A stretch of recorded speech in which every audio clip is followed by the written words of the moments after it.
आप लोग विश्वास नहीं करेंगे। विश्वास बहुत खतरनाक है। विचार करने की आवश्यकता है।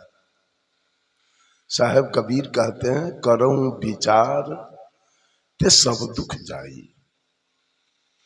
मनुष्य के अंदर केवल एक विचार आ जाए तो सारे दुखों की निवृत्ति हो सकती है। आज तो लोग विश्वास पर चल रहे हैं।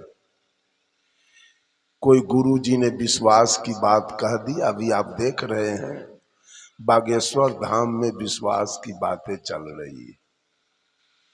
विश्वास की बात कह दिया, उसी पर लोग मारा मारी आपाधापी करने में लगे हैं।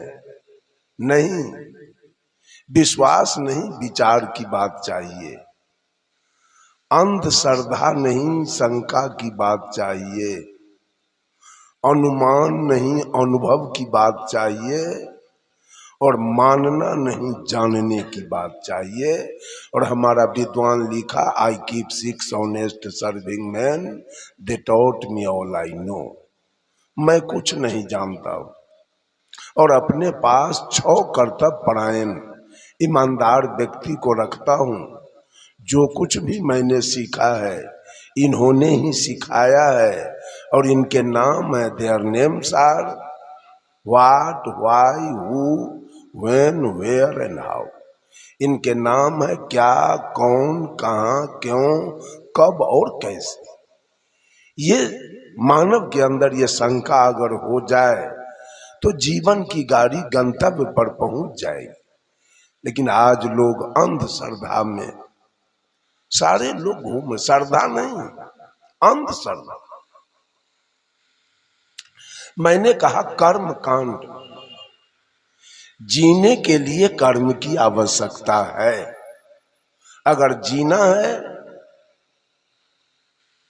अगर भोजन मिलना है, वस्त्र मिलना है, घर में रहना है, बिछावन पर सोना है, गाड़ी पर चढ़ना है, तो इसके लिए तो कर्म की आवश्यकता है। आप बिजनेस करें, खेती करें, नौकरी करें, सिनेमा में रहें, सर्कस में रहें, क्रिकेट में रहें,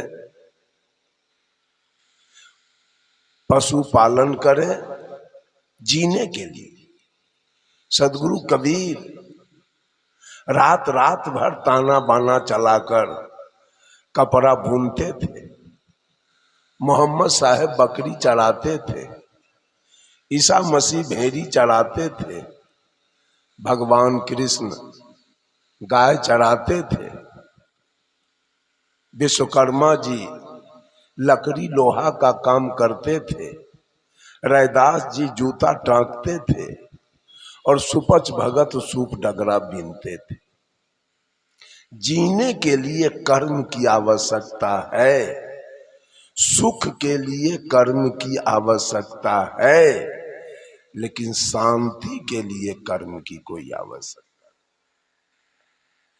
कर्म से शांति नहीं मिलती। देखते हैं आप, बहुत लोग धन कमाकर 5500 बीघा जमीन, बहुत बड़ा 5 महल, 10 महल, 20 महल का मकान बनाते हैं। बेटा सबको नौकरी, दरवाजे पर स्कॉर्पियो, बोलेरो, फॉर्च्यूनर, सफारी गाड़ी लगी है। लेकिन जब उसे आत्मा में शांति नहीं मिलती है तो सारे धन के रहने के बाद भी वो व्यक्ति पॉइजन खा के, रेल में कट के, आग लगा के, फांसी लगा के मर जाता है। क्यों? सुख तो है लेकिन शांति के अभाव में वो व्यक्ति अपना प्राण गंवा देता है। सबसे बड़ी महत्ता हमारे जीवन में शांति की है। आज पूरे दुनिया के हिंदू, मुसलमान, सिख, ईसाई, पारसी, यहूदी, औरत, मर्द, सबके सब कर्म कांड में भिड़े। ये गंगा जमुना कृष्णा कावेरी गोदावरी ताप्ती नर्मदा नदी में नहा लेना कोई ज्ञान कांड नहीं, ये कर्म कांड है। नहाने से मनुष्य को कोई ज्ञान हुआ नहीं, वो मुंह से गाली पड़ता है नहाने के बाद, जर्दा किमाम खाता है, बीड़ी सिगरेट पीता है, चाय पीता है, झूठ बोलता है, दलाली खाता है। रामायण महाभारत गीता पढ़ लेना कर्म कांड है। पढ़ने वाले भी दूध में पानी मिलाते हैं, आटा में चोकर मिलाते हैं, घी में डलडा मिलाते हैं। सत्यनारायण व्रत कथा या श्रीमद् भागवत कथा कह लेना ये कर्म कांड है।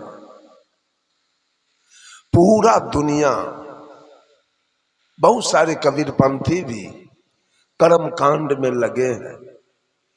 कर्म से हमारे जीवन में शांति कभी नहीं आ सकती है। शांति के लिए तो आत्मज्ञान की आवश्यकता है। पूरा सब लोग लगे हैं कर्म कांड में।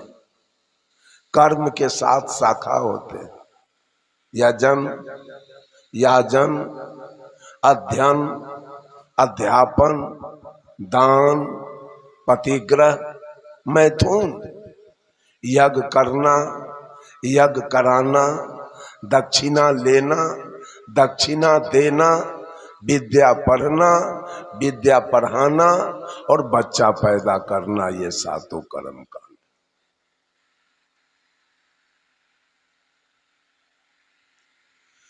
बंधुओं, साहब कबीर बीजक से कहते हैं, सार शब्द से बाँची हो, मानहु इतवारा हो। आदि पुरुष एक वृक्ष है, निरंजन वाके डारा हो। तीर्देवा शाखा भय, पल्लव भय संसारा हो। ब्रह्मा वेद सही कियो, शिव जोग पसारा हो। विष्णु माया उत्पत्ति कियो, ये उर्ले व्यवहारा हो। तीन लोक दसहों दिशा, जमरोकिन द्वारा हो। कीर भये सब जियरा, लिए 20 का चारा हो। ज्योति स्वरूपी हाकिमा, जिन अमल पसारा हो। कर्म के बंसी लाए के, पकड़ो जग सारा। ये कर्म की बंसी, सारे लोग उसी बंसी में फंस रहे। ये कर्म 3 गुण है, 3 रजोगुण, तमोगुण, सतोगुण। काम, क्रोध, लोभ, इंगला, पिंगला, सुख मना और गंगा, जमुना, सरस्वती। ये 3 गुण का घेरा है जीव के ऊपर। इसीलिए तो कबीर पंथ में 3 बंदगी हो रही है और सारे पंथ में एक बार नमस्कार, नमस्ते, दंडौत, प्रणाम, सलाम, वालेकुम, जय हिंद, जय Bharat, Hariom, good morning, good evening, good night. लेकिन कबीर पंथ में जो 3 बार बंदगी हो रही है, इसका मेन कारण है कि हम 3 गुण के रस्सा से बंधे हुए हैं। यही 3 गुण है जीव के ऊपर। काम का गुण, जो काम ब्रह्मा का दिया हुआ है, लोभ विष्णु का है और क्रोध शंकर का है। यही 3 है। यही काम, क्रोध, लोभ का जो हम लोगों के ऊपर छाप पड़ा है, इसी के फेर में हम कर्म कांड, ब्रह्मा जी का लाया हुआ कर्म कांड है। सुना आपने कहा, कर्म के बंसी लाए के पकड़ो जग सारा। काल ने सदगुरु कबीर साहब से चैलेंज किया कि कबीर, कितने जीव को आप निकाल सकोगे, कितने को पार कर सकोगे। मैं ऐसा दुकानदारी चलाऊंगा, मैं ऐसा दुकान खोलूंगा कि सारे जीव हमारे दुकानदारी में चले आएंगे। चैलेंज किया और कहा पाप पुण्य के करब पसारा, जे बाझे से जीव हमारा।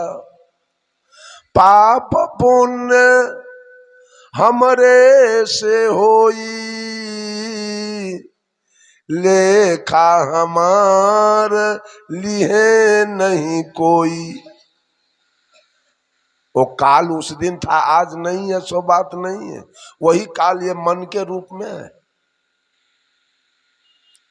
इतनी दुकानदारी चलाई जा रही है, सारे लोग उसी में जा जा करके फंस रहे हैं। किसी को बेटा चाहिए, किसी को बेटी चाहिए, किसी को पोता चाहिए, किसी को नाती चाहिए, किसी को नौकरी चाहिए, किसी को जमीन चाहिए, किसी को मकान चाहिए। ये लोभ की दुकानदारी। काल ने कैसा दुकानदारी खोला? लोभ का दुकानदारी खोला है, काम का दुकानदारी खोला है और क्रोध का दुकानदारी खोला है। और इसी काल के दुकानदारी में सारे लोग फंस रहे। बंधुओं, कैसे बचना है, कैसे बचेंगे हम? जब मल्लाह, मछली मारने वाला, जब बंसी गिराता है पानी में, उस बंसी में चाली गांठ के गिराता है। लोभ के लंपट मछली, जिभ्या के लंपट मछली, स्वाद के लंपट मछली जाके उस बंसी को पकड़ती है चाली के लोभ में। और जो बंसी को पकड़ती है तो बंसी में वजन हुआ, ऊपर में एक लकड़ी बांध के रखता है। जब मछली बंसी को पकड़ लिया तो लकड़ी अप डाउन करने लगता है। वो बूझ गया मछली मारने वाला, जो मछली फंस गई है, सिग्नल मिल रहा है। ऐसा झटका मारा मछली के गलफारा में, वो फंस गया बंसी। अब बेचारी मछली मारी गई, लोभ में मछली मारी गई। यही लोभ में हम लोग फंस रहे हैं। और साहब कबीर कहते हैं, और मुर्गा पोसने वाला मुर्गा का बच्चा जब देता है तालाब में, पोस पाल करता है खूब, और जब 2-4-5 किलो के मुर्गा हो गया, उस समय उसका ब्रह्मा का रूप रहता है। सृष्टि कर दिया मुर्गा के, बीच में पालन करता है, नाना प्रकार के चोकर चुन्नी विटामिन दे दे करके मुर्गा को पालन करता है। और अंत में जब 10-5 किलो के मुर्गा हो गया, ब्रह्मा का रूप पकड़ के सृष्टि किया, विष्णु का रूप पकड़ के पालन किया, और अंत में शंकर का रूप पकड़ के और सारे मुर्गा का संहार कर दिया। मछली पालने वाले भी वही करते हैं, यही 3 गुण में। साहब कबीर कहते हैं, रक्षक कला दिखाई के, वो मुर्गा वाला मुर्गा को रक्षक कला दिखाता है, सेवा का भाव दर्शाता है मुर्गा के प्रति। लेकिन अंत में क्या होता है? सारे मुर्गा का खात्मा वो कर देता है। शंकर के गुण में आया और सारे मुर्गा को जब्बा करा दिया। वही हाल मछली वाले का है। पहले तो मछली का जीरा तालाब में देता है एज ए ब्रह्मा, उसका पालन करता है एज ए विष्णु, और अंत में जब 10-5 किलो के मछली हो गई तो महाजाल गिरा के अब सारे मछली को खत्म कर देता है एज ए शंकर। 3 गुण में मछली गई और 3 गुण में मुर्गा चला गया, मर गया। यही 3 गुण में पूरे सृष्टि के लोग लगे हैं, काम में, लोभ में और क्रोध में। बंधुओं, माताओं, बहनों, ये तीन गुण छूटेगा तो नहीं, हटेगा तो नहीं, इसको कम किया जा सकता है। Plus minus is equal to minus. मन है माइनस की ओर जाने वाला, और इस शरीर को अगर मन के साथ हम प्लस कराते हैं, जोड़ते हैं, तो ये मन तन को कहां ले जाएगा? माइनस में। इसका हड्डी तोड़वा देगा ये मन, इसको जेल में बंद करवा देगा, इसको फांसी पर लटकवा देगा। And minus minus is equal to plus.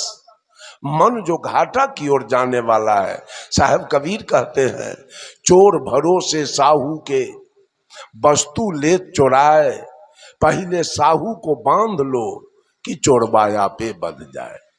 ये मन रूपी चोरबा जो भी योजना बनाता है, उस शरीर रूपी साहू के बदौलत, साहब कबीर कहते हैं, पहले साहू को बांध लो, पहले शरीर पर कब्जा कर दो कि चोरबाया पे बध जाए।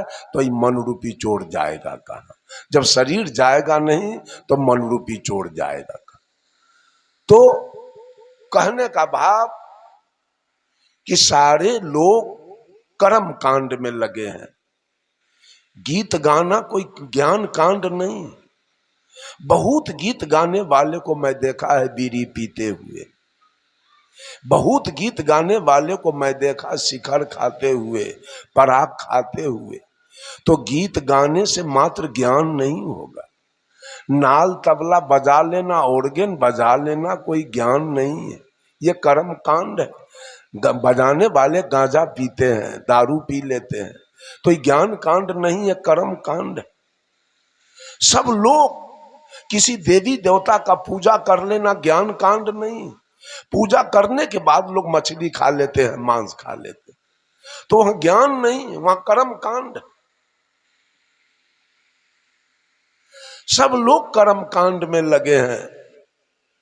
कर्म के साथ शाखा मैंने बताया, कर्म का अंतिम परिणाम होगा। कर्म से मुक्ति नहीं होती है, कर्म से सुख शांति नहीं मिलती है, कर्म का परिणाम होता है। कर्म का परिणाम क्या होगा? किसी पशु पक्षी जाति में मादा होगी फूल, पशु या पक्षी या कीड़ा मकोड़ा, मादा होगी फूल और नर होगा फल। उस मादा जाति के गर्भ में इस जीव को जो कर्म कांड किया है, कर्म का परिणाम भुगतने के लिए उस मादा जाति के गर्भ में इस जीव को जाना पड़ेगा। अब वहां से शरीर लेके दुनिया में आना पड़ेगा और अपने कर्म का परिणाम इसी दुनिया में रह के भोगना पड़ेगा। कल्याण होने वाला नहीं, कर्म से कल्याण होने वाला नहीं है। ये ब्रह्मा का मार्ग है। सब लोग कर्म कांड में लगे हुए और कर्म कांड करके मुक्ति भी चाहते। और दूसरा है उपासना कांड। उपासना है विष्णु का मार्ग। सारे लोग उपासना में लगे हुए हैं, ध्यान धरते हैं, फास्टिंग करते हैं, भोजन छोड़ देते हैं, उपासना करते हैं। उपासना के 7 शाखाएं, सूर्य, शिव, शक्ति, गणपति, विष्णु, राम और कृष्ण, ये उपासना के 7 शाखा हैं। इनका भी लोग उपासना करते हैं, ध्यान पकड़ते हैं, भोजन छोड़ते हैं, पानी छोड़ते हैं, उपासना करते हैं। यहां भी स्वार्थ छिपी है, यहां भी कुछ मांगना है भगवान से। सारे लोग मांगने के, साहब कबीर कहते हैं, चाह गई, चिंता गई, मनुआ बेपरवाह जाको कुछ न चाहिए, सो है शहंशाह। एक भीख मांगने वाला भिखमंगा जिसका पूरा बदन नंगा है, डांड में एक फटा पुराना कपड़ा पहना है, नाखून इसका हाथ का बढ़ा है, पैर का नाखून बढ़ा है, मूंछ दाढ़ी केस अभद्र रूप से भरा है, इसमें धूल कण से भरा हुआ है। बेचारे का पैर नंगा है, पैर में कोई चप्पल जूता नहीं, पेट इसका भूख से पेट में सट गया। मंदिर के बाहर बैठकर एक पैसा मांग रहा है, ये बाबू एक पैसा दे दे, मैं कई एक रोज का भूखा हूं। और दूसरा भिखमंगा मंदिर के अंदर में जाके बैठा है। अंदर वाले भिखमंगे के शरीर पर 2 लाख का जेवर है, 10-20 हजार का कपड़ा है, वो अंदर बैठा है और ये भिखमंगा बाहर बैठा है। बाहर के भिखमंगे का पेट खाली है, ये पेट भरने के लिए मांग रहा है। अंदर के भिखमंगे का पेट तो भर चुका है, अब ये पेटी भरने के लिए मांग रहा है। साहब कबीर कहते हैं, कबीर सब जग निर्धना, धन बनता नहीं कोई, धन बनता है सोई जना, जो राम नाम धन होए। साहब कबीर ने पूरे जगत को निर्धन साबित कर दिया। पूरा दुनिया निर्धन है, केवल मांगने के चक्कर में ही सब लगा हुआ है। जहां जहां जा रहा है वहां केवल मांगने की बात। एक व्यक्ति था, एक आदमी, उसके पास 2 स्त्री थी, 2 पत्नी थी। अब दोनों पत्नी में बराबर झगड़ा लड़ाई चलता था। बेचारा तंग आ गया, दोनों पत्नी के चाल से वो तंग आ गया। सोचा अब मैं घर पर नहीं रहूंगा। एक मित्र से जाके उसने कहा, मित्र कुछ रुपया मुझको दो किराया के लिए कि मैं कलकत्ता पंजाब चला जाऊं, अब मैं नहीं रहूंगा। कहा क्यों? कहा दिन रात कलह होता है, दोनों पत्नी लड़ रही है दिन रात। कहा तो ये तो कोई अस्थायी समाधान हुआ नहीं। ऐसा करो, गांव के बगल में कुछ जमीन खरीद के और एक मकान बना दो, एक पत्नी को यहां रख दो और दूसरे पत्नी को गांव में रहने दो, जहां पुराना घर है वहां, और नया घर बनाओ, वहां एक पत्नी को रख दो, दोनों में दूरी बन जाएगा, मुलाकात होगी नहीं, झगड़ा लड़ाई बंद हो जाएगा। ऐसा ही किया बेचारा। गांव के बगल में थोड़ा सा जमीन खरीद कर घर बना दिया और उसमें छोटकी पत्नी को रख दिया और बड़ी पत्नी पुराने घर में रहने लगी। गांव की औरत सब अपने चाल से बाज नहीं आई, कुछ जाके छोटकी को भी पढ़ाती थी और कुछ महिला जाके बड़की को भी पढ़ाती थी। पढ़ने के क्रम में या तो बड़की जाती थी छोटकी के यहाँ और नहीं तो छोटकी चली आती थी बड़की के यहाँ। घर तो अलग हुआ लेकिन लड़ाई बंद नहीं हुआ। अब बेचारा सोचा अब मैं क्या करूं, अब तो घर भी अलग बना के देख लिया। कहा मित्र अब क्या करना है? तो मित्र ने कुछ पैसा दिया, बेचारा टिकट कटाया और पंजाब चला गया। पंजाब गया, 12 बरस तक पंजाब में रह गया, वो आया नहीं। इसी तरह माघ महीना कल उतरा है, परसों माघ महीना उतर रहा था, अब फागुन का आगमन हो रहा था। 12 बरस बीतने के बाद इनकी बड़ी पत्नी पति के यहां चिट्ठी लिख रही है, पति देव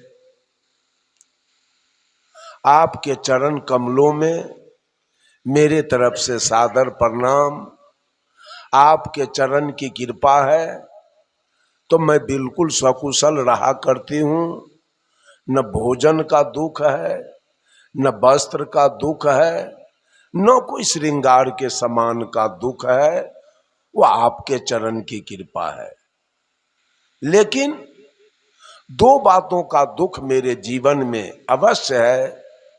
वो पहला दुख है, जब मैं दिन में सारा काम करने के बाद भोजन करने के लिए बैठती हूँ तो पति देव आपका याद आता है। मैं अभी भोजन कर रही हूँ और मेरे पति कल कारखाना से काम करके अभी भूखे प्यासे आए होंगे, तो मेरे पति को अभी भोजन बना के कौन दिया होगा। और दूसरा दुख, रात्रि में सब काम करने के बाद भोजन के पश्चात जब मैं बिछावन पर सोने के लिए जाती हूँ तो आपका याद आता है। मैं अभी सो रही हूँ, मेरे पति कल कारखाना से काम करके थके मादे आए होंगे, अभी मेरे पति का सेवा कौन किया होगा। ये 2 दुख बड़ा सता रहा है पति देव। मेरे बातों से अगर दुख न हो तो होली का समय आ रहा है, 2-4 दिन के लिए आओ, दर्शन दे दो और पुनः पंजाब वापस हो जाना। चिट्ठी लिख के और लेटर बॉक्स में गिरा रही थी। गांव के कोई महिला देख लिया और इसके सौतीन को जाके कह दिया, तुम्हारी सौतीन चिट्ठी लिखी है, ऐसा न हो कि होली का दिन है सारा सामान उसी के यहां आ जाए, तुम भी चिट्ठी लिखो। कल हो के छोटकी चिट्ठी लिख रही है। छोटकी कैसे लिख रहे, क्या जी 12 बरस से पंजाब में घूम रहे हो, होटल में मुर्गा भात खाते हो, सिनेमा हॉल में जाते हो, मुंह में पान चबाते हो, रोड पर गुलछर्रा खूब उड़ाते हो। कुछ याद है 12 बरस से हमारी जिंदगी कैसे कट रही है? याद रख लेना, आगे होली का दिन आ रहा है, उसमें आपको निश्चित रूप से आना है। और मैं चिट्ठी के अंदर एक सूची भेज रही हूं, मेरे लिए साड़ी, पेटीकोट, ब्लाउज, नथिया, बाली, लॉकेट, पायल, ऐना, कंघी, टिकुली, सेनूर, स्नो पाउडर, सारे श्रृंगार के सामान का नाम लिखती है। अंत में लिख रही है, याद रख लेना इस सूची का सच्ची प्रतिलिपि मेरे पास रहेगा। जिस दिन सामान लेके आओगे मैं अपने सूची से मिलाऊंगी। एक भी सामान अगर कमी आया, एक भी सामान अगर डुप्लीकेट आया तो एक भी झाड़ू धरती पर नहीं गिरेगा। चिट्ठी लिख के गिरा दिया लेटर बॉक्स में। चिट्ठी गया पंजाब, इसके पति के हाथ में डाकिया जाके चिट्ठी दिया। बेचारा पढ़ा, उसको तो दीने में तरेगन दिखाई देने लगा। चिट्ठी पढ़कर डर के मारे डेरा से रुपया लिया, गया और दुकानदार को चिट्ठी दिखाया, कहा ठीक से पढ़ लीजिए, नीचे क्या लिखा है उस पर ध्यान दीजिए। ऐसा न हो कि ऐसा सामान न कहीं दे दिया आप कि सारा झाड़ू हमरा पीठे पर लगे। जरा सोच विचार के सामान दीजिए। दुकानदार A to Z सामान अच्छा अच्छा दे दिया, एक भी कम नहीं दिया, पूरा दे दिया। पॉलीथीन में बंद करके सामान दिया, आया डेरा पर, उसको अटैची में रखा, टिकट कटाया, गाड़ी में बैठ गया। जहां घर था जहां वहां जाके उतरा। स्टेशन से 2-4 किलोमीटर की दूरी पर इसका घर था। 12 बजे दिन में स्टेशन पर उतरा। उस समय कोई रिक्शा, टमटम या कोई गाड़ी नहीं थी स्टेशन पर।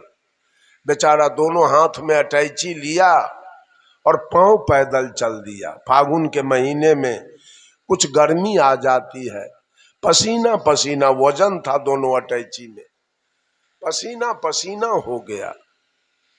जब गांव के निकट पहुंच रहा था, एक महिला गांव के इसे आते देख लिया। इसके बड़ी पत्नी को जाके कह दिया, देखो जी, तुम्हारे पति पंजाब से चले आ रहे हैं। बड़की तो समर्पित है पति के साथ। वो दौड़ते हुए गई और पति को पैर छू के प्रणाम किया और दोनों हाथ से अटैची ले लिया। आगे आगे पति देव और पीछे पीछे वो आई, गई अपने घर पर। और ईमानदार कितनी है, अटैची दरवाजे पर रख दिया, घर में नहीं ले गई। सबसे पहले पति के लिए एक बिछावन किया। पति देव बैठ गए, थाली में जल लाई, पति देव का दोनों चरण पखार दिया, पोंछ दिया और पंखा लेके बैठ गई और पति से कुछ हाल चाल पूछने लगी। इतना ही में गांव के कोई महिला इसो को देख लिया, इसके छोटकी पत्नी को जाके कह दिया, देखो जी, दोनों अटैची है तुम्हारे सौतीन के दरवाजे पर, ऐसा न हो कि दोनों अटैची पार हो जाए, जल्दी जाओ। छोटकी आ गई और दूर से कहती है, क्या जी आ गए? तो ही कहा कि हाँ आ गए। जरा सूची निकालो, मैं भी सूची लेके आ रही हूं। सूची निकाला, वो भी सूची लेके आई, सामान को मिलाया, A to Z सामान मिल गया। दोनों अटैची में फिर से सामान को सजा लिया और दोनों अटैची उठा के चल दिया। जब छोटकी पत्नी दोनों अटैची उठा के चल दिया तो बड़की बेचारी खाली हाथ अपने आंगन की ओर चल दिया। जब बड़की अपने आंगन की ओर चली तो पति देव उसके पीछे पीछे चल दिया। गांव की महिला सब उस जगह खड़ी थी। कहती है, क्या जी 12 बरस पर पंजाब से आए हो और 2 पत्नी आपके पास है और 2 अटैची आपने लाया, तो वाजिब क्या था? 1 अटैची छोटकी को देना, 1 अटैची बड़की को देना। लेकिन इस होली के समय में आपने दोनों अटैची छोटकी को दे दिया और बड़की के साथ खाली हाथ जा रहे हो। पति ने जवाब दिया उस औरत से, कहा सुनो, ये जो हमारी छोटकी पत्नी है, इसको हमारे सामान से प्रेम है, तो सामान लेके ये जा रही है। और ये जो हमारी बड़की पत्नी है, इसको हमारे जान से प्रेम है, इसलिए जान इसके साथ जा रहा है। किसको क्या मिला? सामान बड़ा है कि पति बड़ा है? पति किसको मिला? बड़की को। और सामान किसको मिला? ये उपासना करने वाले लोग जीवन भर समान की भक्ति करते हैं, बेटा बेटी की भक्ति करते हैं, गाय भैंस की भक्ति करते हैं, नौकरी चाकरी की भक्ति करते हैं, जमीन मकान की भक्ति करते हैं, बीमारी हमारी की भक्ति करते हैं। यही भक्ति है क्या? यही कल्याण का मार्ग है क्या? जीवन भर उपासना करके और यही भौतिक वस्तु पाने के लिए, साहब कबीर कहते हैं, सपने सोया मानवा। ये सारा दुनिया सपना देख रहा है क्या? जब आदमी सपना में सोया रहता है तो देखता है कि हम हाथी पर चढ़े, भारत के प्रधानमंत्री हम हो गए, मुख्यमंत्री हो गए, 500 बीघा जमीन हमको हो गया। आंख खुलने के बाद रहता है क्या? आंख खुलने के बाद वो जमीन, वो मकान, वो पद, वो प्रतिष्ठा, वो नौकरी रहती है क्या? आंख खुला सपना का। या हम सपना में देखते हैं कि मैं दरिद्र हो गया, मुझको डाकू ने मार दिया, मुझको सांप ने काट लिया, मुझको बाघ ने खा गया, या मुझको भूत ने मार दिया। मर गए क्या? नींद खुलने के बाद आप मरे होते हैं क्या? आपको सांप काट लिया होता है क्या? आपको बाघ खा गया होता है क्या? आपको डकैत मार दिया होता है क्या? आंख खोली सपना खत्म। उसी तरह से आंख मूंदे, कहते हैं साहब संतो जागत नींद न कीजिए। सब लोग जो सपना देख रहे हैं, बेटा बेटी नाती पोता जमीन मकान और नौकरी चाकरी का, ये सपना है। आंख मूंदेंगे और सारा सपना आपका खत्म। वहां आंख खोलेंगे तो सपना खत्म, और यहां आंख मूंदे तो सारा सपना आपका खत्म। बेटी छूट जाएगी, दामाद छूट जाएगा, नाती पोता छूट जाएंगे, जमीन मकान छूट जाएंगे, नौकरी चाकरी छूट जाएंगे, और जितना भी बल वैभव है शरीर तक आपका छूट जाएगा। तो क्या देख रहे हैं? क्या भक्ति चल रही है? क्या पूजा आपका चल रहा है? किस लिए आपका पूजा हो रहा है? किसके लिए आपका पूजा चल रहा है? किस देवी देवता का पूजा में आप लगे हैं? कौन देने वाला है? यही उपासना में सारे लोग लगे हुए हैं, कुछ पाने के चक्कर में। उपासना के भी 7 शाखा हैं। अंतिम परिणाम उपासना से मुक्ति होने वाली नहीं है, शांति मिलने वाली नहीं है। उपासना का अंतिम परिणाम होगा कि आपके दिल में इच्छा है कि एक पोता चाहिए, आपके दिल में इच्छा है कि मेरे बेटा को नौकरी चाहिए, आपके दिल में इच्छा है कि मेरा बेटा बहुत बड़ा सेठ बन जाना चाहिए। इच्छा होगा फूल और समाधान होगा फल।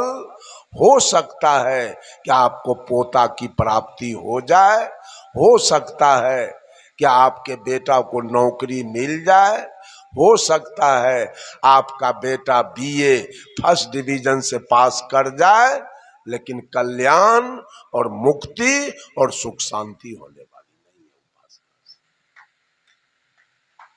है। उपासना का यही अंतिम परिणाम होगा। इच्छा होगी फूल और समाधान होगा फल। ये विष्णु का मार्ग है, इसी मार्ग में सारे लोग लगे। गोस्वामी तुलसीदास जी रामचरित्र मानस में लिखते हैं, इंद्रिय द्वार झरोखा नाना, तह तह सुर बैठे करी थाना, आवत देखी विषय बिहारी, हठ बस देहि कपाट उघारी। इंद्रि सुरहन ज्ञान सोहाई, विषय भोग पर प्रीति सदाई। तब सो प्रभंजन उर गृह जाई, तब ही दीप विज्ञान बुझाई। ग्रंथि न छूटी मिटा सो प्रकाशा, बुद्धि विकल भई विषय बतासा। कि शरीर में जितना इंद्रियानी है उस पर देवता लोग थाना बना के बैठे हैं, इनकी पहरा चल रही है, इनका शासन चल रहा है। आंख पर महादेव का वास है, कान पर निरंजन का वास है, नाक पर अद्या का वास है, जिह्वा पर विष्णु का वास है और त्वचा पर ब्रह्मा का वास है। आंख साधु संतों के स्वरूप को, साध्वी के स्वरूप को देखना नहीं चाहती। आंख सिनेमा, सर्कस, थिएटर, नौटंकी, विदेशिया, सुंदर सुंदर स्त्री का रूप निहारना चाहती। कान पर निरंजन का वास है, कान संतों के शब्द को सुनना नहीं चाहता है। कान ज्ञान की बात को, भक्ति की बात को, मुक्ति की बात को, सुख शांति की बात को कान सुनना नहीं चाहता। कान को चाहिए गजल, फिल्मी, कव्वाली, भोजपुरी सुनना चाहता। नाक संतों के चरण रज को सूंघना नहीं चाहता है। नाक को चाहिए इत्र, फुलेल, चमेली, बेली, जूही, गुलाब। जिह्वा साग सब्जी, काजू, किशमिश, बादाम, मुनक्का, छुहारा खाना नहीं चाहता। इसको चाहिए तारी, दारू, मांस, मछली, मुर्गा, कबूतर, पान, बीड़ी, सिगरेट, सुपारी, जर्दा, किमाम, शिखर, पराग, चाय। और त्वचा को चाहिए विषय का आनंद। ये पांचों अपना अपना स्वाद चाहता है। यही पांचों की पूजा तो दुनिया के लोग कर रहे हैं, महादेव की पूजा करते हैं। अभी हम लोग बैठे हैं सत्संग में, हमारी दृष्टि है आपके तरफ और आपकी दृष्टि है मेरे तरफ, लेकिन अभी एक बहरूपिया इस बीच से निकल जाए तो आपकी और हमारी दृष्टि कहां जाएगी? यहां कहां ले जाएगा? सत्संग में रहने देगा? अभी हम और आप बैठे हैं सत्संग में, और कोई ऐसा आवाज अगल बगल में हो जाए तो कान कहां ले जाएगा? अभी हम और आप बैठे हैं सत्संग में, और कोई सुंदर सुगंध आ जाए बीच में, लोग कहेंगे कहां से ही सुगंध आया? सबकी दृष्टि जाएगी उधर। और हम और आप बैठे हैं सत्संग में, कहीं बढ़िया भोजन का स्वाद आ गया तो जिह्वा भागेगी उधर। और हम और आप सत्संग में बैठे हैं, और कोई सुंदर महिला बीच से निकल जाए तो दृष्टि कहां जाएगी? वहां। ये पांचों, इसी पांचों का भजन दुनिया के लोग करने में लगे। और साहब कबीर कहते हैं, संतो घर में झगड़ा भारी, रात दिवस मिली उठी उठी लागे, 5 ढोटा एक नारी, न्यारो न्यारो भोजन चाहे, पांचों अधिक सवादी, कोई काहू के हटा न माने, आप हूं आप मुरादी, दुर्मति केर दुहागिन मेटे, ढोढई चांप चपेरे, कहे कबीर सोई जन मेरा, जो घर की रानी निवेरा। हम लोग रार की पूजा करते हैं, निवेरा कहां है? हम लोग रार के पूजा में लगे। इन सारे देवी देवताओं का पूजा हम लोग करते हैं। दुनिया के लोग कहता है कि कबीरपंथी, तो किसी को मानने के लिए तैयार नहीं। हम लोग किसको नहीं मानते हैं? क्या गोबर को मान ले, मिट्टी को मान ले, पानी को मान ले, धरती को मान ले, आसमान को मान ले कि यही भगवान है? यही मानना है? इसका नाम मानना है क्या? हम मानेंगे नहीं। हम किसी के बात को नहीं मानेंगे। हम गुरु के बातों को भी नहीं मानेंगे। हम गुरु के बात को जानेंगे। बहुत सारे गुरु लोग भी गलत मार्ग बताते हैं, तो हम मान कैसे लेंगे? गुरु के विचार को हम मान कैसे लेंगे? हम गुरु के विचार को जानेंगे।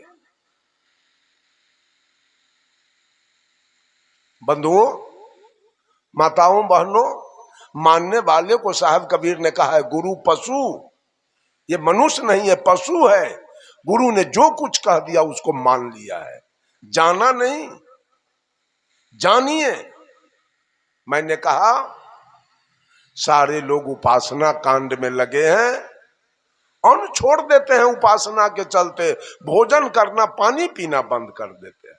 भोजन छोड़ने से, पानी पीने से जीव का कल्याण हो जाएगा, मुक्ति हो जाएगी, सतलोक हो जाएगा, वैकुंठ हो जाएगा, स्वर्ग में चले जाएंगे क्या?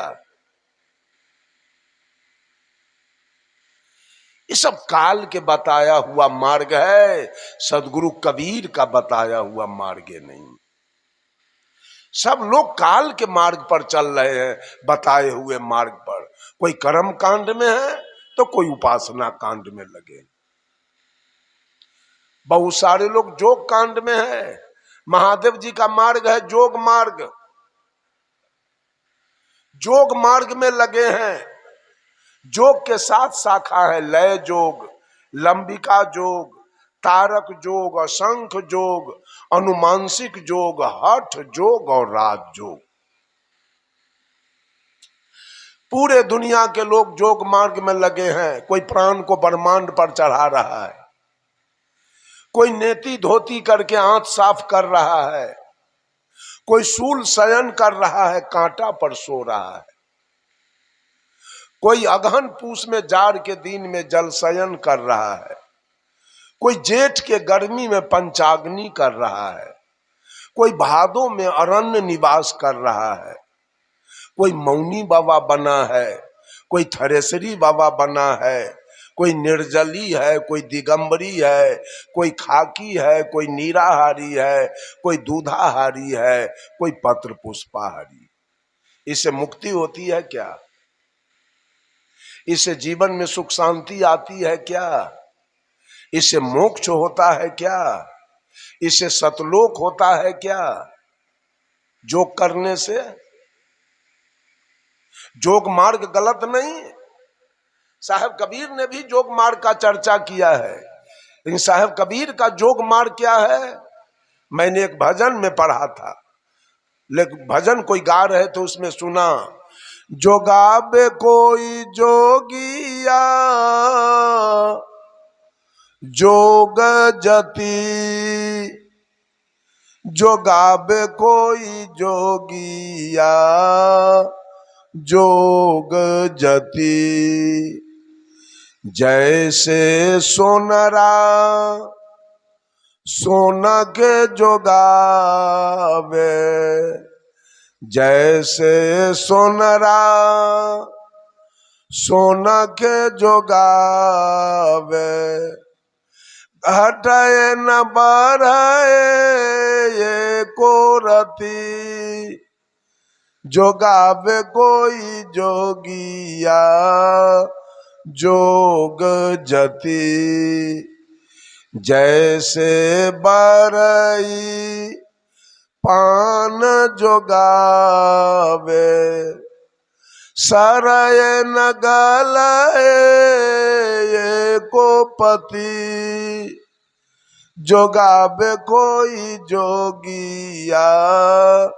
जोग जति। जोग का मार्ग है बुरे कर्मों से बुरे आदतों से, गलत कर्मों से, पाप कर्मों से अपने को बचा लेना ये जोग है। अपने को जोगा लेना ये जोग है। खैनी खाते हैं, सुरती खाते हैं और प्राणायाम करते हैं, बीड़ी पीते हैं और कीर्तन गाते हैं, मौनी बाबा बने हैं और शिखर पराग खाते हैं। कहां अपने को जोगा रहे हैं आप? अपने को तो आप बीड़ी पीते, खैनी खाते, शिखर खाते, गांजा पीते हैं, तारी दारू पीते हैं, वासना में फंसाते हैं। आप अपने को बच कहां रहे हैं? अब पूरे देह में कोई राख लगा ले, पूरे देह में राख लगा ले तो जोग हो गया क्या? प्राण को ब्रह्मांड पर चढ़ा ले तो इससे मुक्ति हो जाएगी क्या? केस दाढ़ी जटा बढ़ा ले तो इससे मुक्ति हो जाएगी क्या? लंबा चंदन खींच ले, जिसे भैंसी देखे तब भड़क जाए, तो ये जोग हो गया क्या?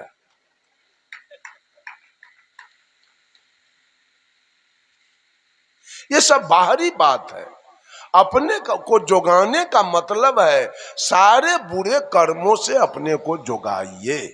ये जोग मार्ग है। लेकिन महादेव जी ने जोग मार्ग कैसा बताया?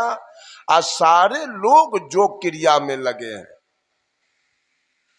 प्राण को ब्रह्मांड पर चढ़ा देते हैं, आंत को निकाल कर साफ कर लेते हैं। कोई कहते हैं खराम पहन के गंगा पार कर जाते हैं। एक आदमी का बेटा घर से निकला और वो 12 बरस पर वापस आया। तो पिताजी ने पूछा, बेटा 12 बरस में क्या कमाया? कहा, पिताजी मैंने जो कमाया सो कोई नहीं कमाया।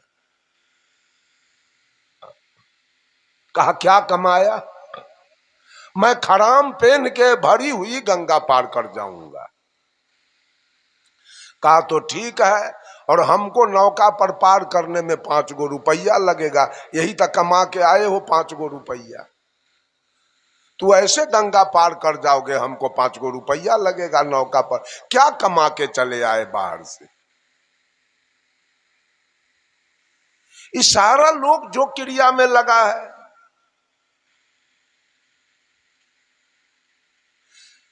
साहब कबीर कहते हैं, कह सदगुरु कबीर बिना कोई कहा न शब्द ठिकाने का।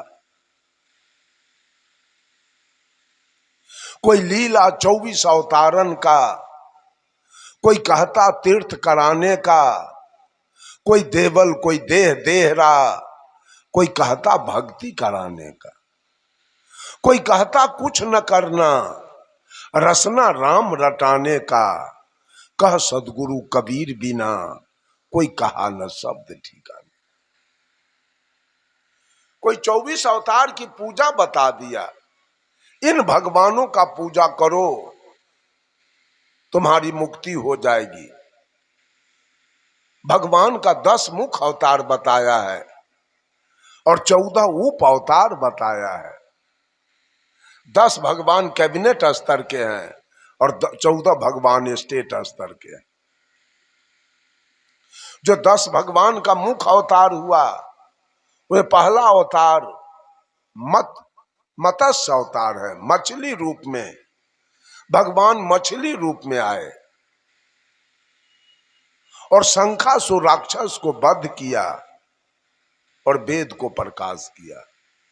दूसरे भगवान कछुआ रूप में आए, जो नरकासुर को वध किया और समुद्र मंथन के द्वारा 14 रत्न निकाला।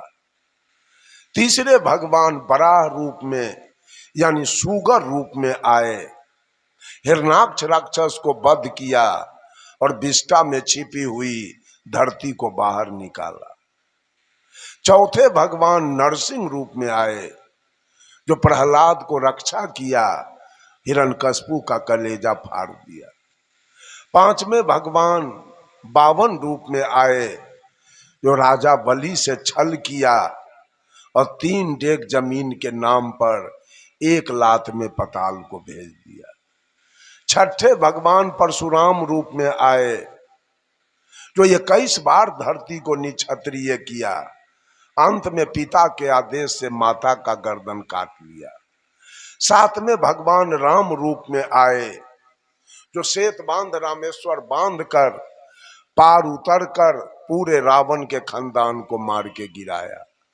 8वें भगवान कृष्ण रूप में आए, जो 16 सहस्त्र गोपी और 8 पटरानी के साथ भोग विलास करते हुए आप ब्रह्मचारी माना गया। 9वें भगवान बौद्ध रूप में आए, जो रक्तबीज दैत्य को मार के गिराया और जाति पाति का भेदभाव दूर किया। और 10वें भगवान आए नहीं, आने वाले हैं। लिखा है उत्तर प्रदेश में मुरादाबाद एक टाउन है, उसके बगल में संभल एक गांव है, वहां कुमारी ब्राह्मणी के कोख से कलंकी अवतार लेगा, जो कलयुग में कालिंजर राक्षस को मार के गिराए। इन अवतार बाद की पूजा ये भोली भाली जनता से करवाया गया। साहब कबीर कहते हैं 10 अवतार ईश्वरी माया, करता कह जिन पूजा, कहे कबीर सुनो हो संतो उपजय खपै सो दूजा।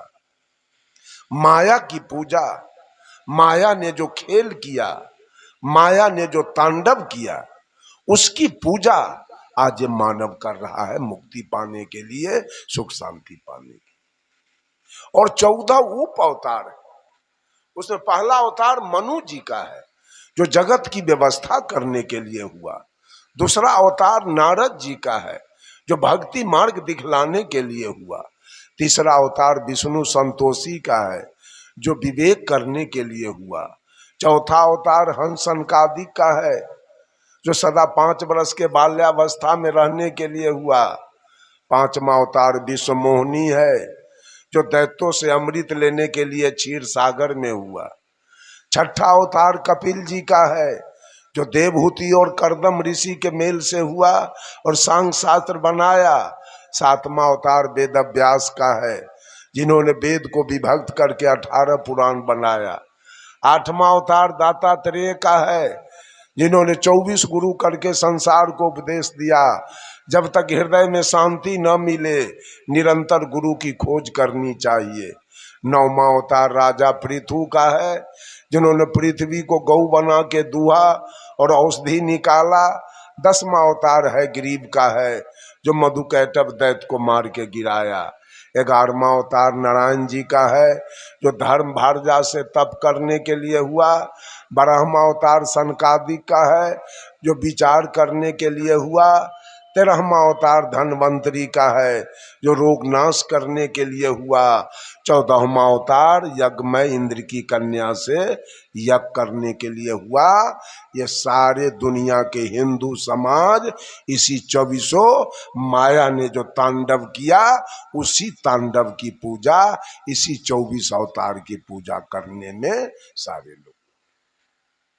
कोई लीला 24 अवतारन का, कोई कहता तीर्थ, कोई तीर्थ में गए मुक्ति पाने के लिए, कोई कहता तीर्थ कराने का, कोई देवल, कोई पीपल पूजा, कोई कहता भक्ति कराने का, कोई कहता कुछ न करना रसना राम रट का, कुछ नहीं, केवल राम के नाम का जाप करो तुम्हारी मुक्ति हो जाएगी।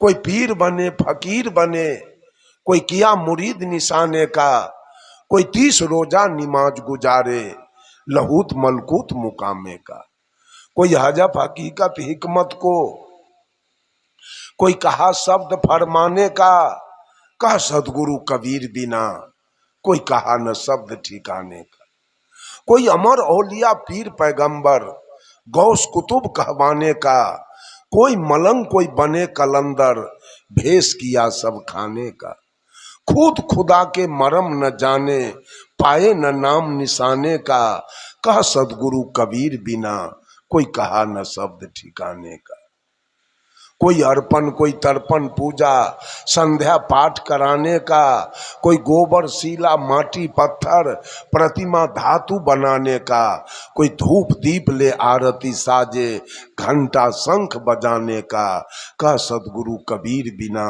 कोई कहा न शब्द ठिकाने का, कोई पीर बने फकीर नहीं, कोई नेती धोती हाथ पखारे उल्टा पवन चढ़ाने का, कोई खट चक्र को भेदे त्रिकुटी में ध्यान लगाने का, कोई अजपा कोई अनहद झिलमिल शब्द वहां नहीं जाने का, कह सदगुरु कबीर बिना कोई कहा न शब्द ठिकाने का। कोई सात सूरत कोई सात कमल कोई सात शून्य तक जाने का, कोई रंकार ओंकार निरंजन सोहं शक्ति जमाने का, कोई क्षर कोई अक्षर कोई निअक्षर सुख मन में ध्यान लगाने का, कह सदगुरु कबीर बिना कोई कहा न शब्द ठिकाने का। वाल्मीकि रामायण भाखा राम लखन अवतारे का, सूरदास सुख सागर उपजा करता नंद कुमारे का, कोई काली कोई दुर्गा पूजा भैंसा भेड़ कटाने का, कह सदगुरु कबीर बिना कोई कहा न शब्द ठिकाने का। जब दिल बैठा संतोष तख्त पर मिट गया आप पाने का, आप मेट के आप हुआ तो रहा न कुछ कहाने का, यहाँ वहाँ मैं तय और न दूजा केवल शब्द ठहराने का, मजहब की बात कबीर बखाने हट गया मत संसारे का, कह सदगुरु कबीर बिना कोई कहा न शब्द ठिकाने। किसने कहा कल्याण की बात, किसने कहा ठिकाने की बात, किसने कहा मुक्ति की बात, किसने कहा सुख शांति की बात। सब लोगों ने बात कही है, लेकिन सबसे ऊपर हिंदी के प्रकांड विद्वान डॉक्टर हजारी प्रसाद द्विवेदी जी ने लिखा, हाथी के पांव में सबके पांव। जैसे हाथी सड़क पर जा रहा है और हाथी के पैर का पद चिन्ह उग गया, उस पर दुनिया के किसी भी जानवर का अगर पैर रखा जाए तो हाथी के पैर से बाहर वो नहीं हो सके। इस तरह से कबीर के वाणी से, कबीर के ज्ञान से बाहर इस दुनिया के अंदर किसी का ज्ञान नहीं, किसी का विचार नहीं है। बंधुओं, आज लोग जोग कांड में लगे हैं, कुछ तो कर्म कांड में लगे हैं, कुछ तो उपासना कांड में लगे हैं। कर्म कांड ब्रह्मा का मार्ग है, उपासना कांड विष्णु का मार्ग है, और जोग कांड महादेव जी का मार्ग है। सब लोग जल चढ़ाने के लिए जाते हैं भोला बाबा के बैजनाथ धाम, जोग करते हैं।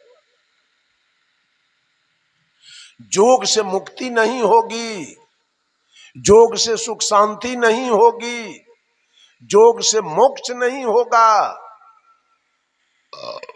जोग का अंतिम परिणाम होगा और इस जीव को परिणाम भोगना पड़ेगा। जोग का परिणाम क्या होगा? समाधि होगा फूल और सिद्धि होगी फल। समाधि में जाइए, कुछ तंत्र मंत्र सीख लीजिए।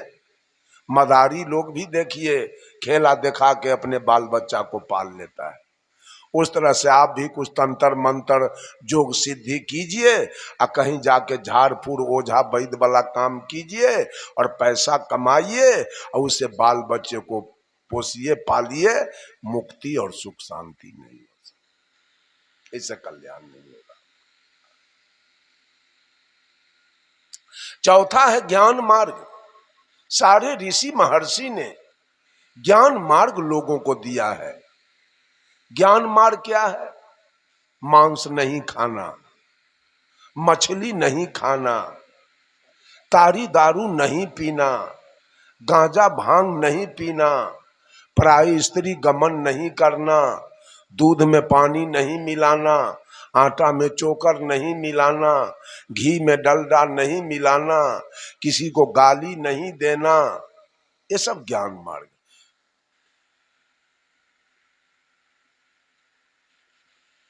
ज्ञान मार्ग से आपने चला है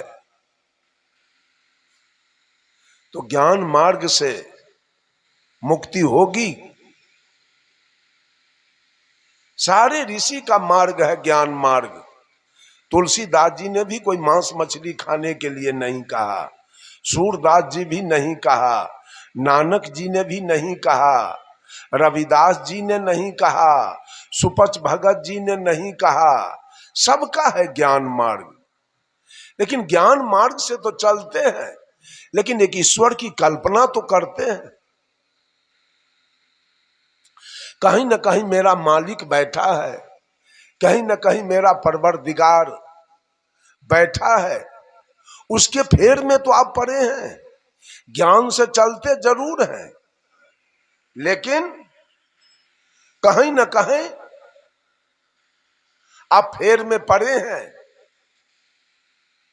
उससे भी हमारी मुक्ति होने वाली नहीं है, ज्ञान मार्ग से भी हमारी मुक्ति नहीं होगी, मेरा कल्याण नहीं होगा। ये गर्भ और श्मशान आने और जाने की जो व्यवस्था है वो हमको नहीं छोड़े। साहब कबीर का एक भजन है, डगरिया भूल गई कहीं विधि घर को जाओ, डगरिया भूल गई। कैसे जाओगे अपने घर? डगर तो भुला गया, डगर तो छूट गया। पंथ चलत के ते दिन बीते ढूंढने कन भाव, पंथ चलत केते दिन बीते ढूंढने कन भाव, नाना कर्म करत मन हारे जो मृग जल को धाओ, डगरिया भूल गई कहीं विधि घर को जाओ, डगरिया भूल गई। डगर क्या है हमारा? अपने घर जाने का। वो डगर भुला गया, यही पकड़ा गया कर्म का मार्ग, पकड़ाया उपासना का मार्ग, पकड़ा दिया गुरु लोगों ने जोग का मार्ग। कहा पंथ चलत के ते दिन बीते, गर्भ और श्मशान ये दोनों जगह शरीर पकड़ते और छोड़ते, शरीर पकड़ते और छोड़ते युग बीत गया, लेकिन मैं जहां से आया आज तक हमारी वापसी नहीं हुई। यही गर्भ श्मशान के चक्कर में हम आज तक लगे रह गए। शरीर बार बार पकड़ना, विभिन्न जोनी का शरीर पकड़ना और शरीर छोड़ देना, शरीर पकड़ना और शरीर छोड़ देना, यही मेरा डगर बना रहा। कहा पंथ चलत के ते दिन बीते, ये रास्ता चलते चलते गर्भ और श्मशान का रास्ता तय करते करते युग बीत गया। ढूंढ अनेकन भाव, और मैं भी रास्ता खोजते रह गया। रामानंदी बने कि कबीरपंथी बने, कि आर्य समाज में जाएं, कि आनंद मार्ग में जाएं, कि गायत्री परिवार में जाएं, कि बाल जुगेश्वर में जाएं, कि सतपाल जी में जाएं, कि सदा फलदेव जी में जाएं, कि बाबा जय गुरुदेव में जाएं। आज तक मनुष्य रास्ता खोज रहा है। सदगुरु कबीर कहते पंथ चलत केते दिन बीते ढूंढ अनेकन भाव, नाना कर्म करत मन हारे। नाना प्रकार के कर्म, कुकर्म और सुकर्म तीनों करते करते अंत में यह मन हार गया है, अंत में रो रहा है। मरने के समय आंख से आंसू गिर रही, सारा कुछ करने के बाद। नाना कर्म करत मन हारे, उदाहरण देते हैं साहब कबीर। आज हम लोग मैट्रिक में पढ़े थे इस उदाहरण को। मैट्रिक में पढ़ाई हुआ, मृग तृष्णा जिसे मरीचिका भी कहते हैं, जब जेठ के महीने में सारे नदी नाला कुआं तालाब सूख जाते हैं, पानी कहीं नहीं है। जेठ की दोपहरी 12 बजे दिन प्यास से विचलित होकर वो मिर्गा जब जंगल से निकलता है तो मिर्गा की दृष्टि जेठ के दोपहरी पर चमकते हुए रेता बालू पर पड़ता है। जेठ की दोपहरी में वो बालू रेता चकमक चकमक चकमक चकमक करने लगता है। उस चमकते हुए बालू पर जब मिर्गा की दृष्टि पड़ती है तो मिर्गा सोचता है शायद वहां पानी है, जाऊं अपने प्राण को बचाऊं। मिर्गा दौड़ के वहां जाता है। वहां गया तो क्या मिला? बालू, वहां कोई पानी नहीं। मिर्गा वहां जाकर पश्चाताप करता है, अब मैं क्या करूं। फिर मिर्गा अपने दृष्टि को आगे बढ़ाता है।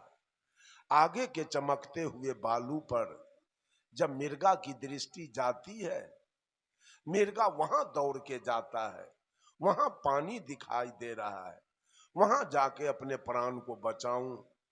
मिर्गा दौड़ के वहां गया, वहां भी केवल बालू है। मिर्गा गया और वहां अपने प्राण को तज देता है। वैसे ही दुनिया के लोग नाना प्रकार के तीर्थ स्थानों में भगवान को खोजते खोजते दौड़ लगाते लगाते मिर्गा के तरह दौड़ते दौड़ते दिग्भ्रमित होकर अंत में अपने प्राण अपना शरीर छोड़ देते हैं।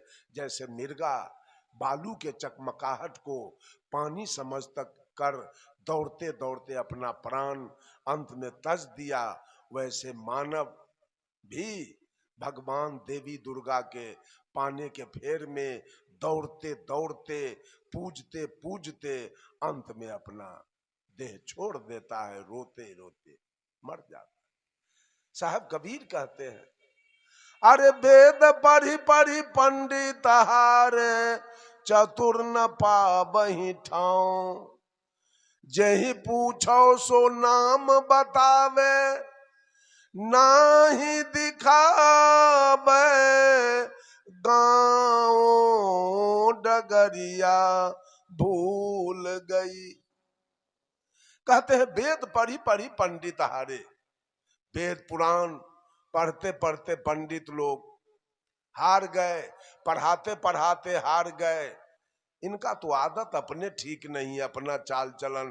पंडित लोग अपने मछली भात खा लेते हैं, मांस भात खा लेते हैं, दारू तारी पीते हैं, बीड़ी सिगरेट पीते हैं, जर्दा की माम खाते हैं। जजमान को कैसे सतलोक ले जाएंगे और बैकुंठ ले जाएंगे और स्वर्ग में ले जाएंगे?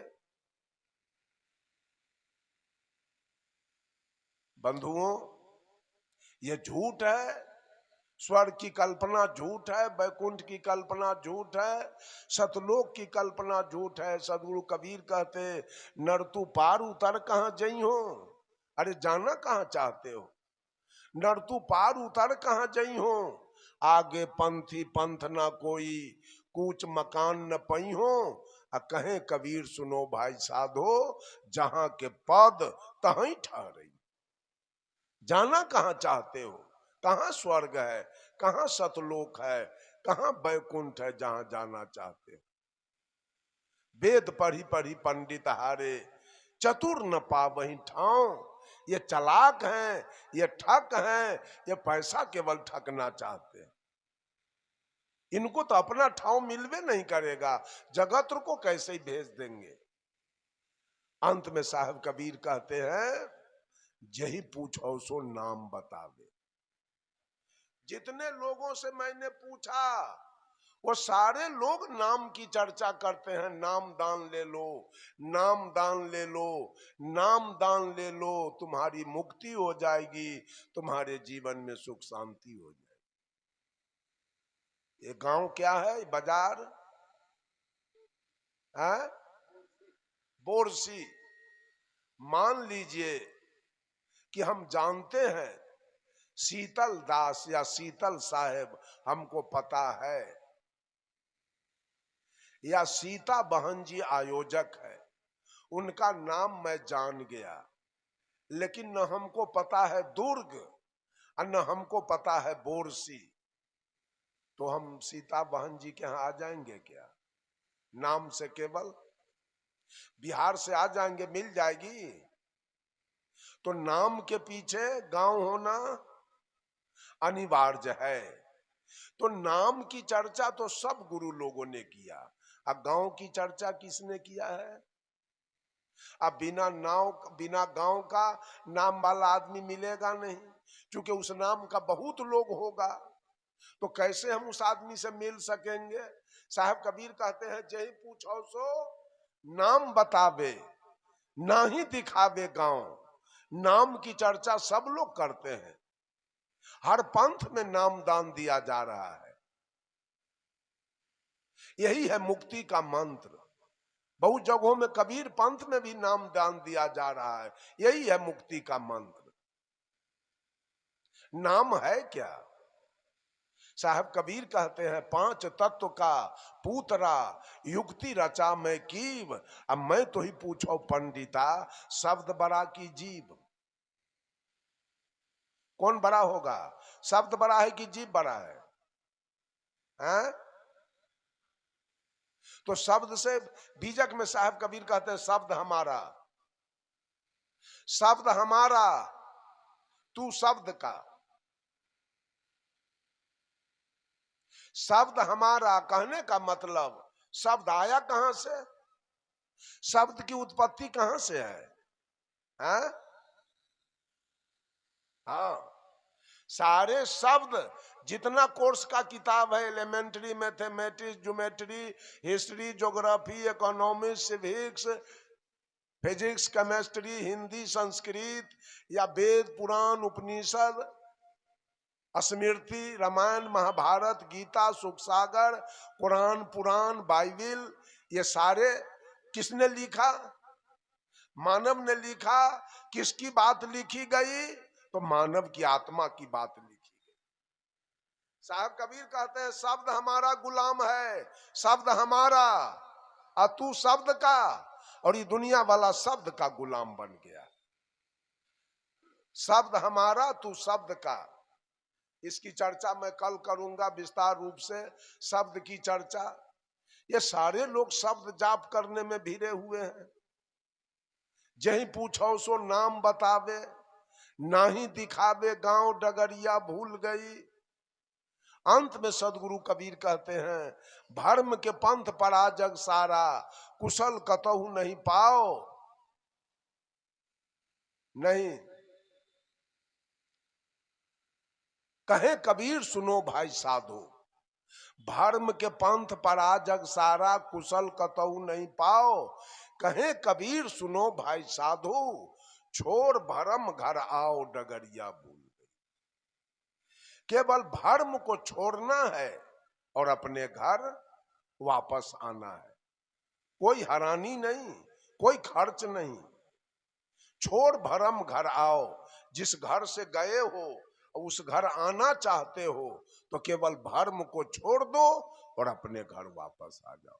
कहने का मतलब, अगर ज्ञान मार्ग से आप चलते हैं तो अंतिम परिणाम, इसका भी परिणाम आपको भोगना पड़ेगा, इससे भी मुक्ति नहीं होगी। ज्ञान मार्ग का अंतिम परिणाम होगा, स्त्री होगी फूल और पुरुष होगा फल।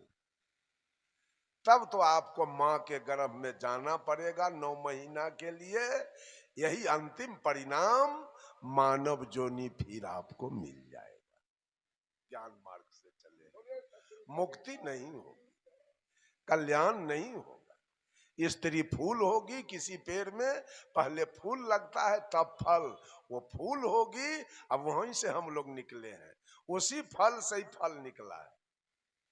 स्त्री फूल होगी और पुरुष फल होगा, लेकिन 9 महीना के गर्भ में जाके उल्टा टंगाना होगा, पैर ऊपर, मुंह कान नाक नीचे, कोई हवा प्यार वहां मिलेगा नहीं, ये दंड सहना होगा। फर्क है कि मनुष्य का जोनी फिर दोबारा मिल जाए। ज्ञान मार्ग। पांचवा है आत्मज्ञान मार्ग। आत्मज्ञान मार्ग से आपका आना जाना बंद हो जाएगा। इसके भी 7 शाखा हैं, सत्य, दया, धैर्य, शील, विचार, ज्ञान, वैराग। 7 शाखा है आत्मज्ञान के। आत्मज्ञान का मतलब है कि मांस तो आप नहीं खाते हैं, मछली तो नहीं खाते हैं, चोरी दलाली तो नहीं करते हैं, लेकिन पत्नी को गाली देते हैं, पत्नी को मारते हैं, सांड भैंसा खेत में जाए उसको भाला मारते हैं, कुत्ता को मार देते हैं, सांप को मार देते हैं बिना काम के। यह आत्मज्ञान है आपके पास? सबसे बड़ा है आत्मज्ञान। आत्मज्ञान अगर आपके पास नहीं है तो कल्याण होना मुश्किल है। आपने जो गाली दिया पत्नी के, तो आपको ये अंदाज है कि आपके पत्नी में रहने वाला कौन है और आप में रहने वाला कौन है? आपके गाय में रहने वाला कौन है और आप में रहने वाला कौन है? कुत्ता में रहने वाला कौन है और आप में रहने वाला कौन है?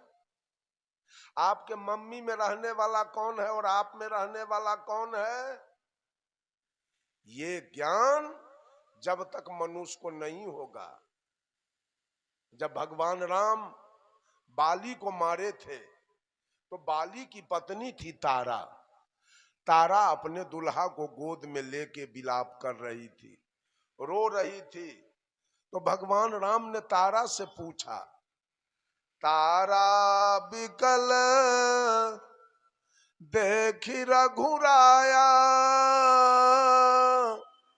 दिन्ही ज्ञान हर लिन्ही माया। भगवान राम ने तारा से पूछा, तारा तू क्यों रो रही है? तो तारा कहती है, प्रभु मैं पति के वियोग में रो रही हूं। तो भगवान राम ने पूछा, छित जल पावक गगन समीरा, पंच रचित हो अधम शरीरा, प्रगट सोतन आगे सोया, जीवनीत तुम काहे के रोया। तारा, जो पंच तत्व से बना हुआ, तत्व चारे माने गए हैं लेकिन आकाश को लोग मान लेते हैं। जिस पंच तत्व से बना हुआ शरीर, जिस शरीर से तुम्हारा विवाह हुआ, जो पंच तत्व से बना हुआ शरीर था, जिस शरीर से तुम्हारा विवाह हुआ, जो शरीर तुम्हारा दुल्हा था, जिस शरीर से तुमने सुख लिया, वो शरीर, वो दुल्हा आज भी तेरे गोद में पड़ा है। तुम रोती हो क्यों? दुल्हा तो तुम्हारे गोद में। तो तारा कहती है, प्रभु दुल्हा मेरे गोद में है लेकिन एक शब्द बोलता नहीं। तो भगवान राम ने कहा, तारा ये बोलबा नित्य है, अजर है, अमर है, अखंड है, अभेद है, अगम है, अगोचर है, अजाति है, अजन्मा है और अनामी है। ये बोलने वाला तेरा दुल्हा नहीं था। ये बोलने वाला न किसी का दुल्हा है न किसी की दुल्हन है, नहीं किसी का दादा है नहीं किसी का पोता है, नहीं किसी का नाना है न किसी की नानी है, नहीं किसी का मौसा है न किसी की मौसी है, नहीं किसी का भैया है न किसी की भाभी है। भैया होता है देह और भाभी होती है देह। मर्द वाला देह होता है भैया, औरत वाली देह होती है भाभी। मर्द वाला देह होता है पति, औरत वाली देह होती है पत्नी। मर्द वाला देह होता है दादा, औरत वाली देह होती है दादी।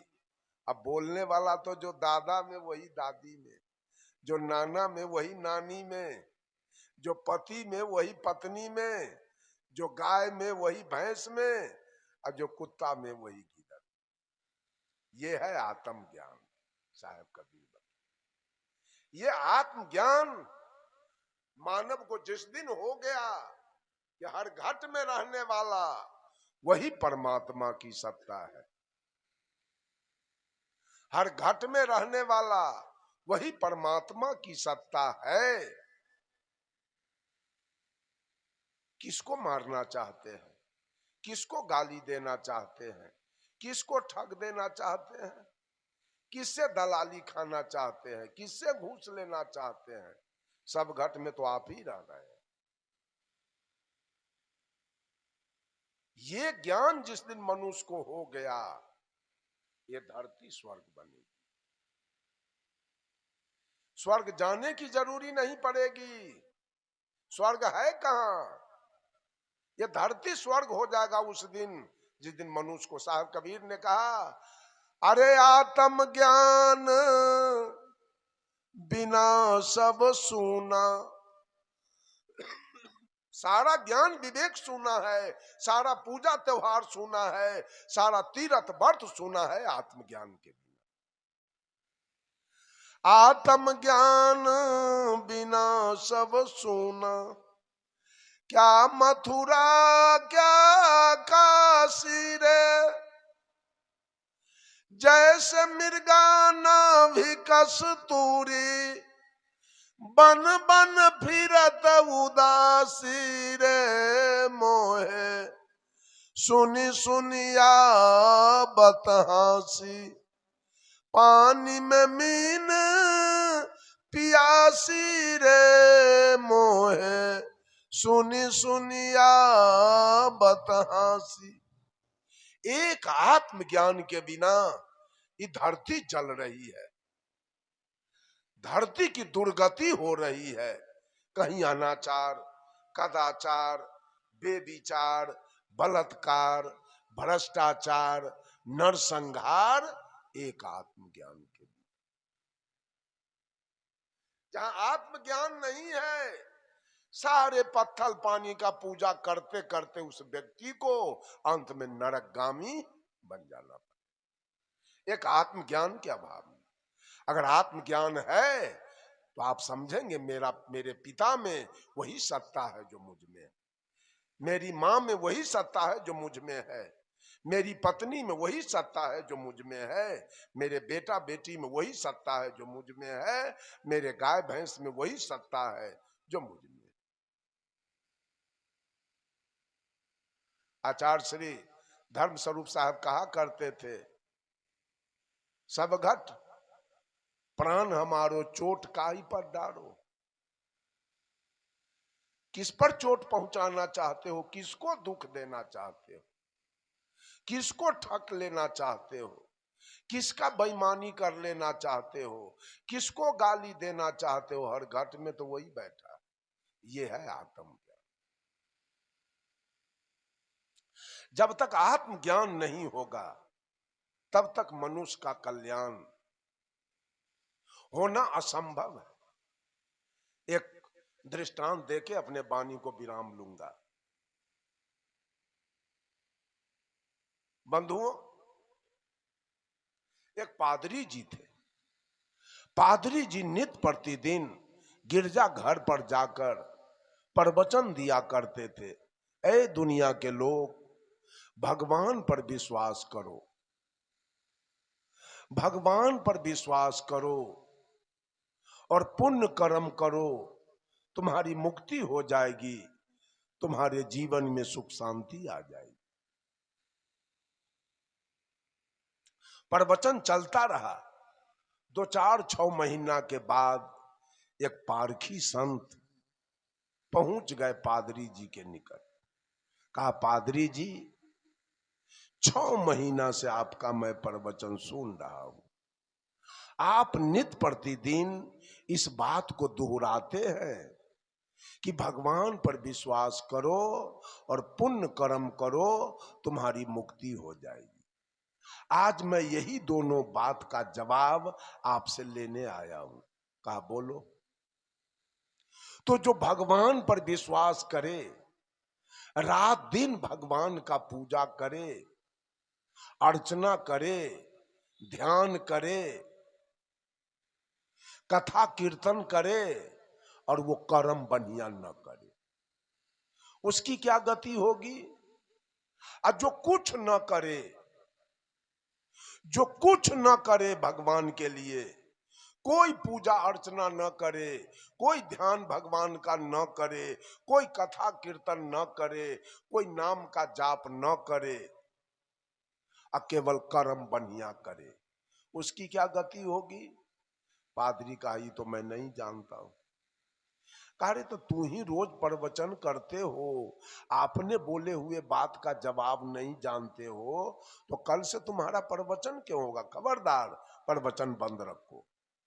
पादरी जी को तो बड़ा कष्ट हो गया, दुख हुआ। उस साधु से कहा, साधु जी 2 दिन का छुट्टी हमको दीजिए आप, और बूझ विचार के आपको हम जवाब दे देंगे। साधु जी ने कहा 2 दिन नहीं, मैं आपको 5 दिन का छुट्टी दिया, जाइए और बूझ विचार के जवाब दीजिए। पादरी जी अपने घर गए और नित्य प्रतिदिन शाम में भोजन करके बिछावन पर जाते थे और वो चिंतन करते थे जवाब के लिए। जवाब आया नहीं, 11-12 बज गया रात, निद्रा आई और पादरी जी सो गए। 4 रात ऐसे सोने में बीत गया, कोई जवाब नहीं आया। आज अंतिम 5वां रात है, आज पादरी जी गहरी चिंतन में पड़े हैं। कल वो कबीरपंथी साधु हमसे जवाब मांगेगा, जवाब कुछ आया नहीं। आज बिल्कुल गहरी चिंतन में, चिंतन करते करते 2:30-3 बज गया, भोर, कोई जवाब नहीं आया। निद्रा आई और पादरी जी सो गए। सपना देखने लगे, अर्ध निद्रा में गए और सपना देखने लगे। मैंने पहले कह दिया, सपना की बात सच नहीं होती, ये दृष्टांत है, इसको आप लोग सिद्धांत नहीं समझेंगे। हमारा सिद्धांत झूठ बोलना नहीं है, हमारा सिद्धांत किसी को बलगलाना, हमारा सिद्धांत चमत्कारी बात बोलना, हमारा सिद्धांत किसी को श्राप देना, हमारा सिद्धांत किसी को वरदान देना, ये हमारा कबीर का सिद्धांत नहीं। ये दृष्टांत है, दृष्टांत कुछ गड़बड़ भी हो सकता है, लेकिन सिद्धांत कभी गड़बड़ नहीं होगा। सपना में पादरी जी की मृत्यु हो गई, और जब मृत्यु हुई तो जमराज आया। जमराज कहा, पादरी जी अब आप तैयार हो जाइए चलने के लिए, आपकी बारी आ गई। पादरी जी ने जमराज से पूछा, हमको कहां ले चलिएगा? तो जमराज कहा, आपको मैं स्वर्ग ले चलूंगा। पादरी जी के मन में तो खुशहाली आई, कहा ठीक है, अब 5 मिनट में आ जाइए, तब तक मैं तैयार हो जाता हूं। 5 मिनट में जमराज महोदय आए। पादरी जी से कहा, पादरी जी अब चलिए, समय हो गया। पादरी जी ने कहा, एक बात आपसे और जानना है। कहा जल्दी पूछिए। कहा स्वर्ग की विशेषता कुछ हमको बता दीजिए। जमराज ने कहा, पादरी जी स्वर्ग में कभी रात्रि नहीं होती है, 24 घंटा दिन प्रकाश एकदम। स्वर्ग के लोग भात रोटी साग सब्जी नहीं खाते हैं, पेड़ा रसगुल्ला काजू किशमिश मुनक्का। स्वर्ग के लोग झोपड़ी मरैया एस्बेस्टस टीन के चदरा में नहीं रहते हैं, 10-20 महल के एयर कंडीशन मकान। स्वर्ग में कहीं सेवरी मीरा अनुसुईया का भजन होता है, स्वर्ग में कहीं बुद्ध महावीर कबीर का प्रवचन होता है, स्वर्ग में कहीं सुंदर सुंदर फूल के बगीचे मिलेंगे, स्वर्ग में कहीं कहीं सुंदर सुंदर फल के लाल पीले फल मिलेंगे। ये विशेषता है स्वर्ग की। पादरी का मन तो गदगद हो गया, कहा चलिए अब जमराज पादरी जा रहे हैं स्वर्ग में। जब स्वर्ग के निकट पहुंचते हैं तो रात अंधेरी है, चारों तरफ झोपड़ी खपरा एस्बेस्टस टीन के चदरा का घर है, चारों तरफ लोग साग रोटी, अलुआ सुथनी जनेरा मरुआ ज्वार बाजरा की रोटी लेके झक मार रहे हैं।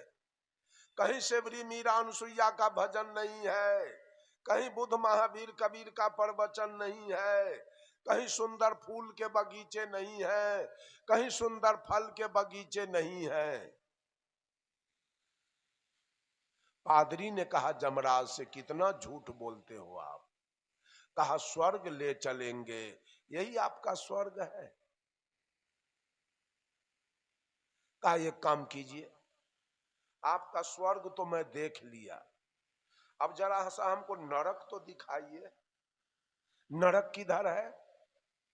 जमराज ने कहा नरक देखोगे क्या। कहा जी चलो। नरक में गए तो नरक में जाते से देख रहे हैं बिल्कुल प्रकाश है, दिन है, और चारों तरफ 10-20 महल का एयर कंडीशन मकान झलक रहा है। चारों तरफ लोग पेड़ा रसगुल्ला काजू किशमिश खा रहे हैं। कहीं सेवरी मीरा अनुसुईया का भजन हो रहा है, कहीं बुद्ध महावीर कबीर का प्रवचन चल रहा है, कहीं सुंदर सुंदर फूल के बगीचे हैं, कहीं सुंदर सुंदर फल के बगीचे हैं। पादरी ने कहा जमराज से, कितना झूठ बोलते हो आप। जिसको आपने स्वर्ग कहा था वो नरक से बदतर है, और जिसको आपने नरक कहा वो स्वर्ग से बढ़कर है। ऐसा क्यों। तो जमराज ने जवाब दिया, ए पादरी जी, आपके जैसे लोग जो जीवन भर भगवान पर विश्वास किया, रात दिन भगवान का पूजा किया, कर्म एक भी बढ़िया नहीं किया, वे सारे लोग आकर ईश्वर को नरक बना के रखे। आज तो वही हाल है। मंदिर जाने वाले को देखिए तो मांस खाते हैं, मछली खाते हैं, मिलावटबाजी करते हैं, झूठ बोलते हैं, डंटी मारते हैं, घूस खाते हैं, यही तो चल रहा है। और सारा पाप कटाने के लिए मंदिर चले जाते। का ये सारे लोग आकर ईश्वर को नरक बनाया है। और बुद्ध के जैसे लोग, कबीर के जैसे लोग, लाओत्जे के जैसे लोग, प्लेटो के जैसे लोग, सुकरात के जैसे लोग, रजनीश के जैसे लोग, जो अपने कर्म का भरोसा किया, भगवान का भरोसा छोड़ के केवल अपना कर्म बढ़िया किया, वे सारे लोग आकर इस नरक को स्वर्ग बना के रखा है। राम बोलाबा भेजिया, दिया कबीरा रोए, और जो सुख साधु संग में सो बैकुंठ न होए। जिस दिन कर्म आदमी का ठीक हो जाए, स्वर्ग जाने की जरूरी नहीं पड़ेगी, स्वर्ग उतर के आपके निकट आएगा।